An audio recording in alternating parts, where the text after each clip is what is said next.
Who am I? That's a question that's proposed to many individuals who answer with a variety of social identifications. I'm black. I'm heterosexual. I'm a Christian.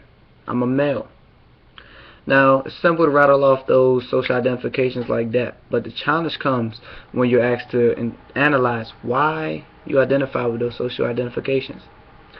For many years now, sociologists have decided or embarked on studying why we associate ourselves with these social identifications.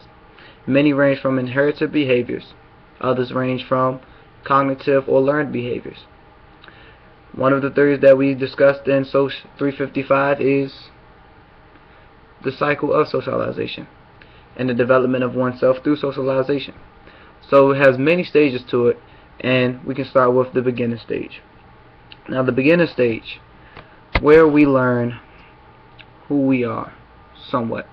We come in with a set of beliefs that our parents indoctrinate on us. Not to say indoctrinate, but they propose to us. Because we are part of that family, we are required to go by those family structures and norms, which isn't all good and which isn't all bad, but we learn from those who have raised us and who helped bring us into this world. We then go into the first stage, which is school.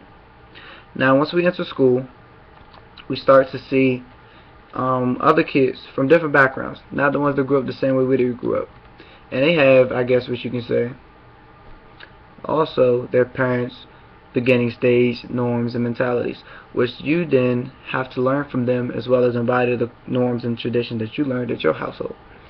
After you progress from the elementary school stage, you then go into institutional cultural stages, which is also a combination of schools as well.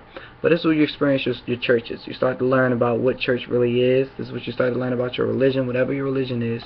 And you learn different things throughout the community that is what you believe to be right, or let's say your set of morals.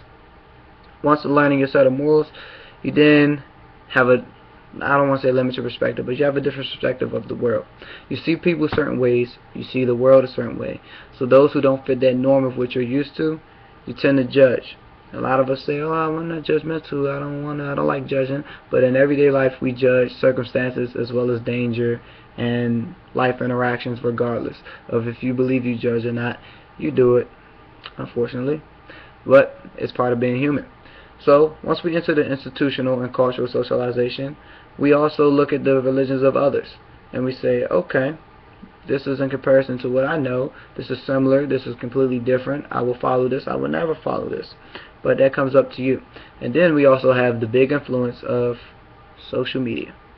And I'm currently on a social media broadcasting site, which is YouTube, which is one of the biggest influentials of kids today. Kids draw to social media. Why? Because it's everywhere. They can connect with people who they would not normally connect with. They can connect with people throughout the entire world. This is part of, I guess you can say, I don't want to call it globalization, but the media globalization. Meaning that I can talk to someone in India and learn from their perspective, and I can also share my perspective along the television or the internet through communication. So throughout these institutions, we learn, like I said, set norms as well. We learn what is perceived as cool, which is perceived as different, which is perceived as okay, which is not okay, which we perceive as the proper thing to do, the non-proper thing to do, the way to make it successfully, the way not to make it successfully. All these are kind of associated with this media paradigm. Now, I will say, because of all these things that we learn and that we embody from those, I guess, that we grew up with or raised with, we have a limited perspective of the other cultures and other experiences of others. So, what we have to do as people is push towards a direction of change, which is also presented by one of the sociologists that we study in the class. Once you go about the process of change, I'm trying to get my camera right here, then you truly see who you are as a human being. You see what really matters, you see what doesn't matter. You see how educated you are in certain matters. You see how uneducated you are in certain matters. You learn from those around you. That way you can better your perspective and those around your perspectives and life in general. So, as I mature past the adolescent stage, I learned and saw the flaws in my own perspective, the judgmental qualities and things that I set in place, and decided I don't like inequality being presented to anyone, no matter what they believe, no matter what they agree with. Now, for me, I say I will accept you. I don't have to necessarily agree with what you're doing, because I know one set of oppression, or one set of discrimination, is no different from another set of discrimination.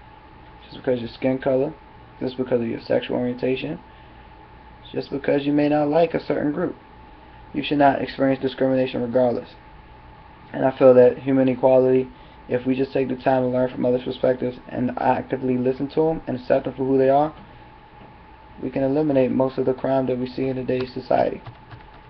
So, overall, I believe social identities are structured by the cycle of socialization and oppression. Through these social identities, you experience a set of oppression. Through that oppression, you then decide what you would like your life, path to look like. And it's up to you to decide.